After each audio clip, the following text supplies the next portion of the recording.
Voilà l'accueil typiquement indien. Dans un très bel hôtel évidemment.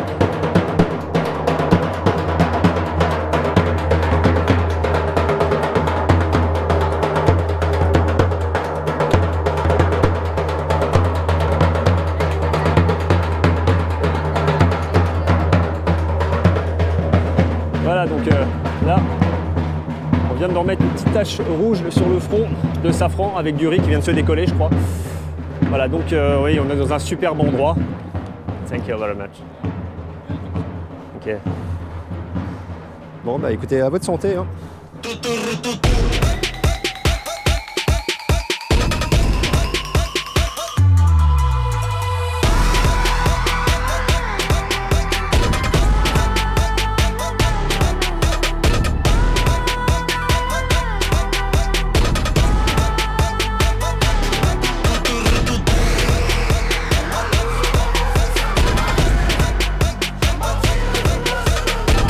Salut les motards. Alors aujourd'hui, présentation assez exceptionnelle de Royal Enfield pour cette nouvelle Super Meteor 650. Nous sommes en Inde, au Rajasthan, pour pouvoir essayer ces cruisers qui sont vraiment des machines plus détente, peace and love, hein, on va dire. Donc déjà un contraste à ce niveau-là. Hommage à la Meteor 700 de 1952, devenue Super Meteor en 1954, un modèle qui sera remplacé plus tard par une certaine Interceptor en 1962. Donc une moto parfaitement légitime, ancrée dans l'histoire Royal Enfield, la longue histoire hein, de cette marque anglaise au départ, devenue ensuite indienne en 1947 évidemment. Cette nouvelle Super Meteor est un cruiser. Alors on va faire un petit peu le détail esthétique, avec pour moi vraiment une réussite esthétique ancrée dans l'histoire de la marque à nouveau. Une moto longue, une moto très basse, un très beau profil, réservoir, selle, un arrière assez massif. C'est séduisant au premier regard, notamment sans l'accastillage. Je trouve que là on perd un petit peu la forme, mais là on a vraiment une très belle dynamique, un vrai hommage donc aux motos des années 50. Et puis, comme d'habitude sur Royal Enfield, un souci de définition. Le train avant est particulièrement remarquable. Vous voyez, il a beaucoup de présence avec une fourche inversée.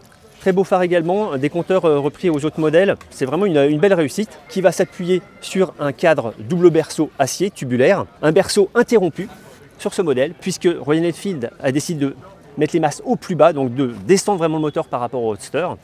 Avec donc un moteur qui sort du cadre, c'est le cas de le dire, donc plus ou moins suspendu, et qui va donc accueillir le twin de 648 cm3 que l'on connaît déjà, qui provient des Roadsters déjà, donc Continental GT et Interceptor. Une mécanique toujours aussi intéressante avec 4 soupapes par cylindre, entraînées par un unicam, et puis également 2 masses d'équilibrage et un arbre d'équilibrage également pour annihiler toute vibration. C'est très sensible, on le verra en dynamique. Enfin, cette mécanique possède un embrayage à glissement limité et assisté au guidon, ce qui permet, quand on empile les rapports, de ne pas bloquer la roue arrière, ce qui est toujours sympathique. Les manietons de bielle sont calés à 270 degrés, donc on a vraiment un beau caractère moteur. Le twin délivre 47 chevaux à 7250 tours, des valeurs un peu différentes de celles du Roadster, mais pas beaucoup. La géométrie, elle, est largement différente. On a un angle de colonne de 27,6 degrés, une chasse de 118 mm et un empattement de 1500 mm.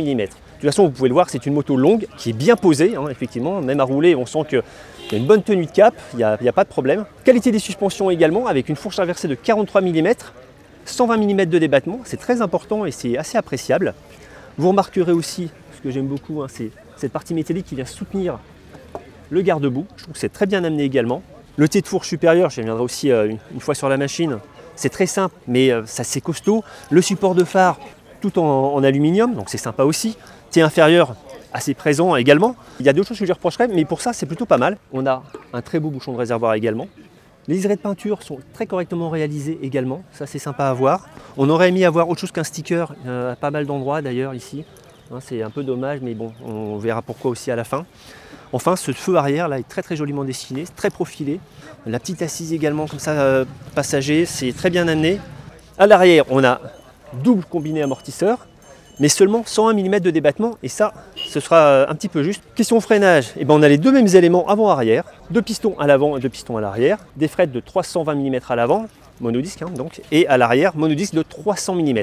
Encore une fois, on est dans le côté cruiser, donc on a un grand frein arrière et c'est très efficace et très utile parce que le frein avant manque un tout petit peu de puissance. On a des superbes jantes en alliage d'aluminium à 10 branches, 5 épaisses et 5 plus fines. Ça donne une certaine allure à la machine. Jantes de 19 à l'avant, 16 à l'arrière, donc On pose la machine bien comme il faut en mode cruiser, encore une fois. Les jantes choses des gommes indiennes CEAT, Zoom Cruise, qui sont dédiées à ce modèle. Ça tient plutôt pas mal le pavé. Le bras aussi est comme sur les modèles 350, fuselé avec un revêtement granité qui intègre assez joliment le système de tension de chaîne. Ça aussi c'est pas mal fait.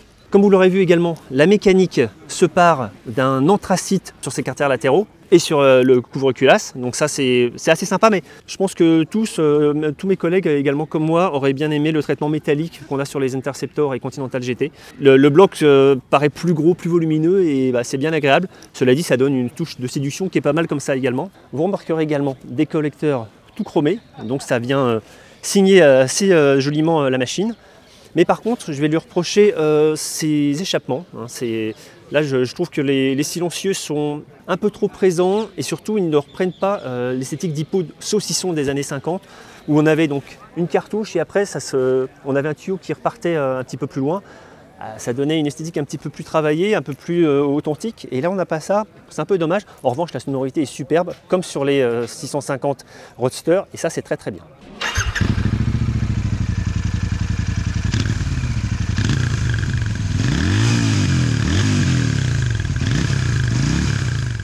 Enfin, autre également de finition sympa, ces caches de corps d'injection ajourées comme ça des deux côtés de la machine. C'est pareil, ça vient finir parfaitement ce modèle.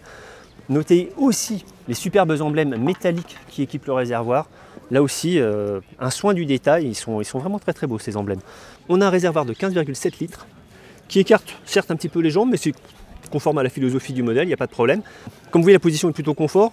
Des jambes qui vont légèrement sur l'avant, c'est pas trop typé, avec un double basculeur pour les vitesses au talon et puis devant, donc ça c'est sympa aussi. Une position très relaxe, un guidon qui tombe vraiment facilement sous les bras. Et puis il y a toujours ces commodos que j'adore chez Royal Enfield, les nouveaux qui sont déjà sur les 350, avec ces petites molettes rotatives super vintage, des leviers épais, profilés. On a pareil ces poignées semi-ballon que j'adore, c'est hyper confortable. Au long cours, c'est vraiment très appréciable. La selle est plutôt confortable également, mais je trouve que ça manque de moelleux. Ça va, mais derrière on a, sur cette selle-là, on reviendra après sur ce modèle-là, mais sur celle-ci on manque de recul. Et derrière le coccyx, ça se révèle un petit peu dur. C'est pareil pour l'assise passager. C'est pas fou comme on dit. Voilà, il n'y a pas grand-chose pour se tenir en plus sur celle-ci. Et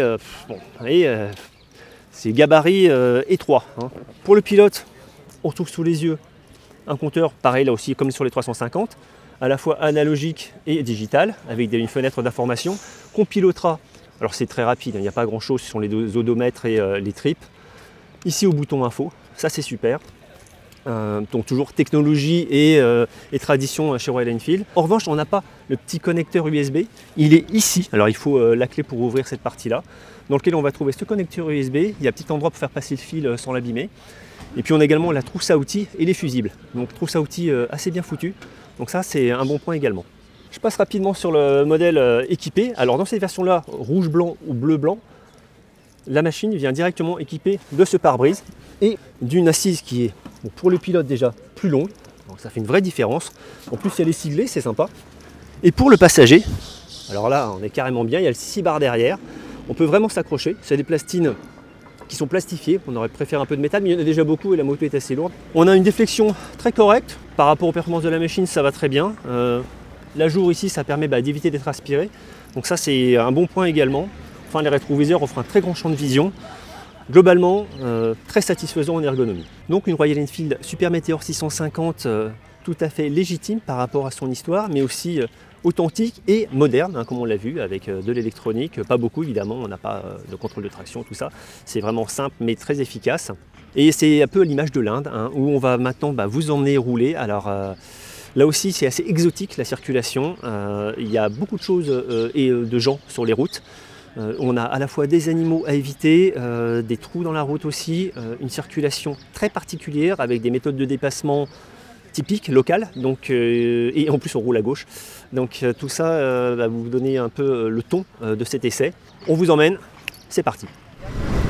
Alors ces premiers tours de roue font qu'on n'est pas dépaysé au guidon de cette machine indienne. On n'est pas dépaysé par le moteur. La partie cycle est certes bien plus typée que sur les Roadster. En revanche, évidemment, toute l'ergonomie est bien différente. C'est très confortable. C'est plutôt pas mal suspendu, sauf sur les Les compressions les plus sèches, là, les amortisseurs arrière ont un peu plus de mal à filtrer. Mais le train avant est vraiment pas mal.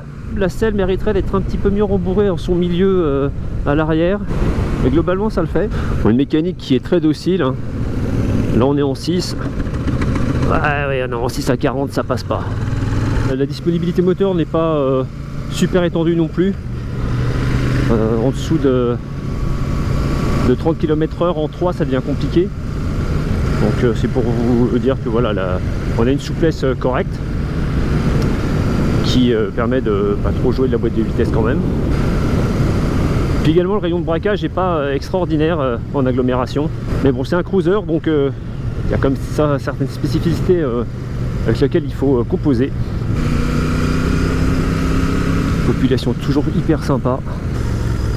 Allez, on laisse traverser. On laisse traverser. Voilà.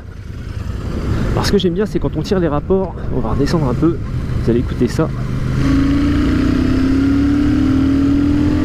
Voilà, la boîte à air ronfle.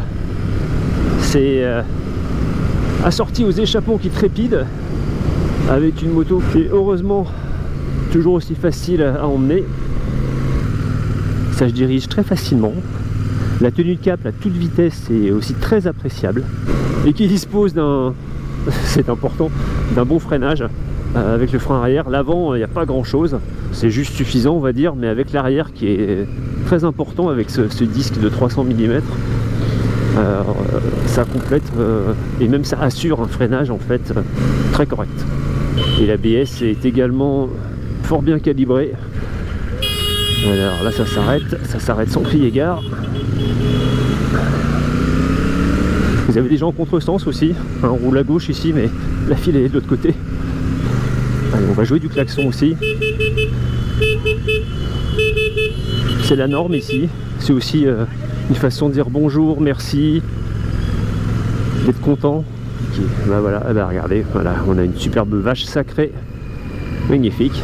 Regardez ce qui s'amène. Alors ça, ce genre de transport, par tracteur ou par camion, on en a croisé certains. C'est dingue.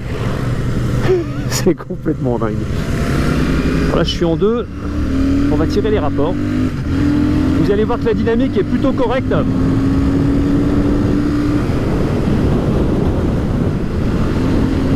Voilà, ça relance bien.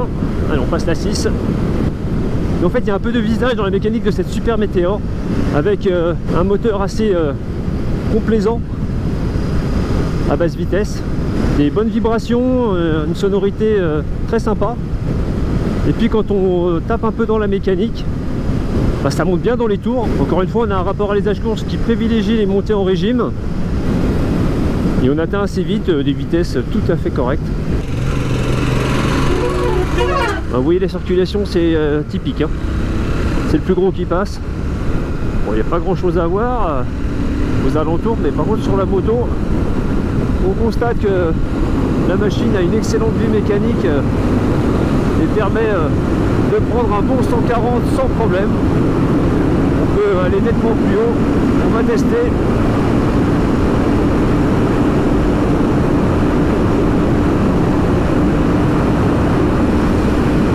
Ouais, ça accroche les 160. Une mécanique vraiment séduisante à tout régime.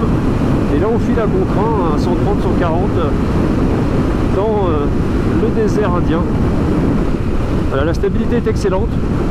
Voilà, j'essaye un petit peu de faire bouger, il n'y a rien qui se passe. Ouais, ça ne le voit pas. Ben, forcément, ces trous avant les 19 avec celle de 16 à l'arrière pose la machine toujours de façon assez typée. Et la moto est très saine. Alors les relances, vous voyez, en 6, faut tomber plutôt 1 voire 2 rapports si on veut vraiment faire un dépassement efficace au-delà de 90 km/h. Parce qu'en 6, ça repart, mais c'est un petit peu plus mou quand même. Enfin, la dynamique générale est très satisfaisante. Surtout que au-delà de 110, 120, bon, la position fait qu'on commence quand même à s'en prendre pas mal dans le casque. C'est aux alentours de 80 km/h, 90, que ce cruiser donne le meilleur de lui-même. Après, on commence à avoir des vibrations au-delà de 120 dans l'air pose-pied, un petit peu dans le guidon, mais c'est pas très gênant de toute façon. Pour faire de la route, on n'hésitera pas à prendre la bulle haute, le pare-brise en fait presque, qui équipe les versions Interstellar Red et Blue. Voilà, il y a un petit papy. Allez papy. Salut les enfants. Allez, maintenant c'est les moutons. Ah bah voilà.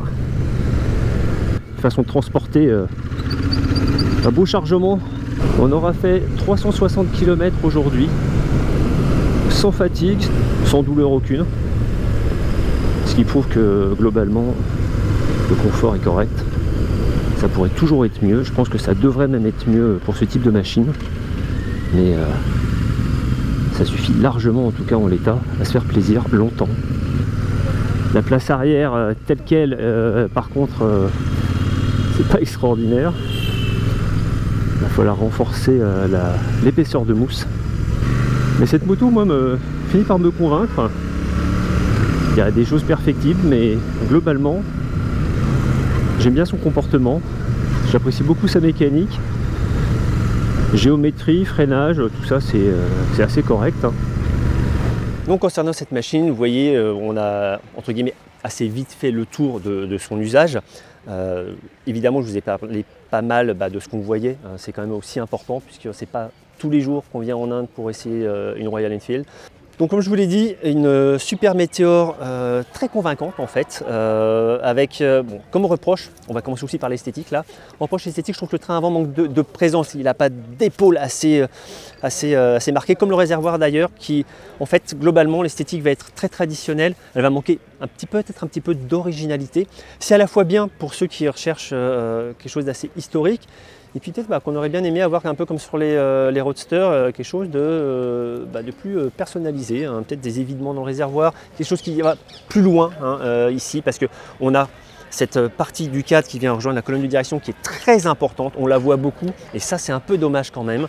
Donc un train avant qui manque un peu de présence parce que j'aurais bien aimé, comme sur une 48 par exemple, avoir un pneu plus gros, un 120 mm au lieu d'un 100. D'un point de vue électronique aussi, ce que j'aurais bien aimé avoir, c'est comme c'est un cruiser, j'aurais bien aimé avoir un cruise control. Ça on n'en a pas et ça, je trouve ça comme un petit peu dommage également. Sinon, la mécanique est toujours aussi séduisante, disponible. Elle aime aussi monter dans les tours, hein, avec son rapport à l'usage course qui favorise la montée en régime. Donc ça c'est très agréable également. Pas trop de vibrations très haut dans les tours. Le moteur est moins agréable, c'est moins intéressant. Ce sera évidemment sur les mi-régimes que ce sera le plus agréable à emmener. Question confort, c'est plutôt pas mal, mais ça pourrait être mieux. Pour ça, évidemment, il faudrait mieux passer sur la selle de ce modèle-là. Ça fait vraiment une différence. Par contre, en revanche, agréable à faire visuellement, c'est d'enlever la partie passager. C'est très facile à faire, il y a des boulons. Et après, on a une platine en alu. On a un modèle noir et gris qui est fabuleux à voir, je trouve. C'est le plus beau comme ça. On n'a pas pu le rouler, c'était réservé aux ouvreurs. Voilà, donc globalement une machine qui a su me convaincre, même si au départ c'était pas forcément gagné, parce que donc ce petit manque d'originalité, on peut dire bon c'est un peu dommage, mais vraiment Royal Enfield a fait quelque chose de très différent avec ce cadre acier qui est spécifique à ce modèle, qu'on a complètement ouvert donc pour descendre les masses au plus bas. Voilà, on a vraiment un travail qui est apporté à ce cruiser qui est tout à fait dans l'esprit de ce segment. Je pense que je pourrais la conseiller pour quelqu'un qui est intéressé par ce type de machine. Oui, effectivement, je la trouve convaincante, je la trouve très valorisante, surtout que a priori aux alentours de 8 000 €. Vraiment, on est dans une fourchette assez serrée. Donc, vous aurez compris, un rapport prestation-prix qui la met quasiment seule dans cette position. On a une Kawasaki Vulcan qui en impose largement moins d'un point de vue esthétique, tout comme la Rebelle CMX 500 de chez Honda, moins cher également, mais qui personnellement ne me convainc absolument pas en esthétique. Là, on a encore une fois une Royal Enfield qui s'est jouée de son authenticité, de sa légitimité historique pour produire une moto réellement convaincante et visuellement assez percutante. Voilà donc ce que vous pouvez vous dire au terme de cette première prise en main de cette Super Meteor 650 entre Jaisalmer et Jaipur, 360 km au Rajasthan en Inde. On vous en dit évidemment bien plus à son sujet sur l'essai en ligne sur lerepairedesmotards.com. N'oubliez pas de vous abonner à la chaîne YouTube, faites sonner la petite cloche pour rester au courant de toutes nos nouveautés. Et moi je vous dis à très bientôt pour un très bel essai.